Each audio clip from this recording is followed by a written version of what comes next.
boys and girls. My name is Anna Lathrop, and I was born October 23rd in 1853 in Oberlin, Ohio. My mom and dad were Michael and Annette Gleason Jackson, and I went to school in Oberlin, and then my dad and my mom thought that education was very important. And during that time, women many times didn't even go to school, let alone college. But my dad thought it was important to go to college. I went to college, and there I met the love of my life, Henry Allison Lathrop. So not only did I find my husband, but I also had a great education. After Henry graduated from college and I graduated from college, Henry decided to become a physician or a doctor, and the nearest medical college was in Chicago, Illinois. Well, I didn't live with Henry when he went to medical college. I lived with my mom and dad, and when Henry graduated from medical college, there was a woman from Marshfield, Wisconsin, whom you probably have already met. Mrs. Upham had written a letter to the college stating that there was a great need for a doctor or a physician in Marshfield. Henry decided that he wanted to come to Marshfield, and he had been no further north than Chicago, Illinois, and there were no cars back then, and so it was a long journey for Henry. When Henry walked to Marshfield, there was a gentleman that met him, and that gentleman asked my husband, "Be ye the doctor?" And my husband only had $10 in his pocket, and that was the day that my husband began his medical career.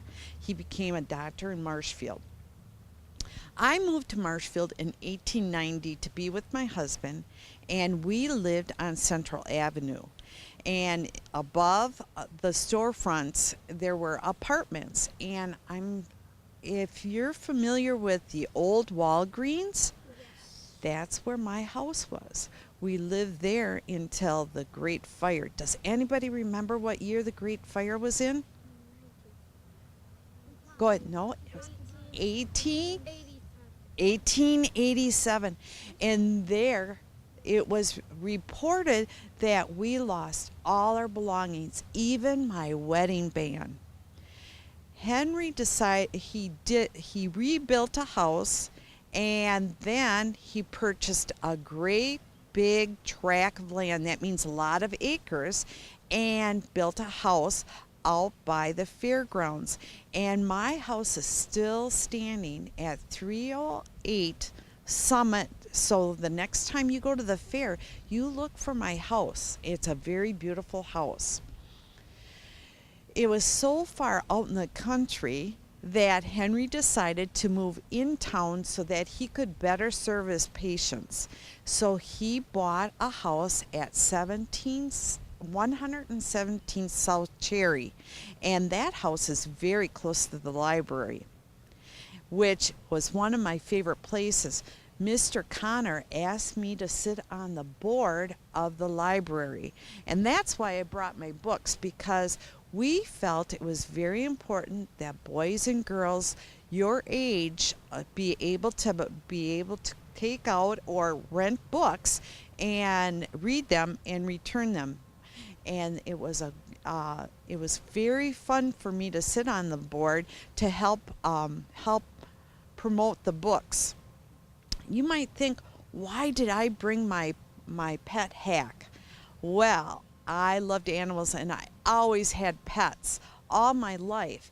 And I also served as the president of the Wisconsin Humane Society. Now, farmers weren't very nice to their livestock or their cattle or horses, and they would transport that. That means that they would move their animals from farm to farm. And I heard where farmers did not take care of their animals, and I did everything that I could do to stop that cruel treatment of animals. In fact, boys and girls your age would come to me and tell me different people abusing animals, and I stopped that abuse. So I served as president on the Wisconsin Humane Society. Not only that, but Hack, that's my pet dog, would go everywhere with me. In fact, it's been reported he would even come to church with me. Now, on the ground we have our flags. I was also a daughter of the American Revolution.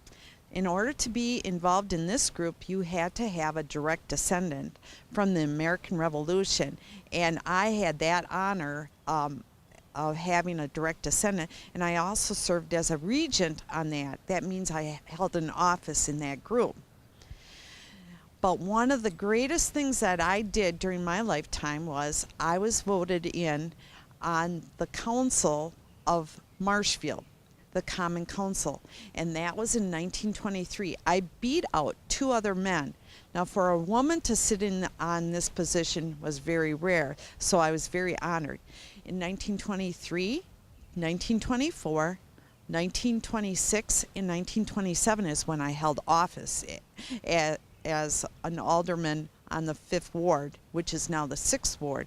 And you might think, well, what did she do in 1925? Well, I also was involved in a group called the Travelers Club. And we didn't have televisions, and we didn't have computers and radios. So what we did for entertainment is my friends and I would get together, and when we did our travels in Europe, in different places, we would take slideshows, come back and do presentations. Now you probably haven't done a presentation yet, but in junior high and high school you'll probably do presentations. That was our form of entertainment, plus it was also a different type of education. I lived my adult life here in the great city of Marshfield, and I did all that I could do to make my community a better place. In fact, I died just at age 89 just across the street at St. Joseph's Hospital.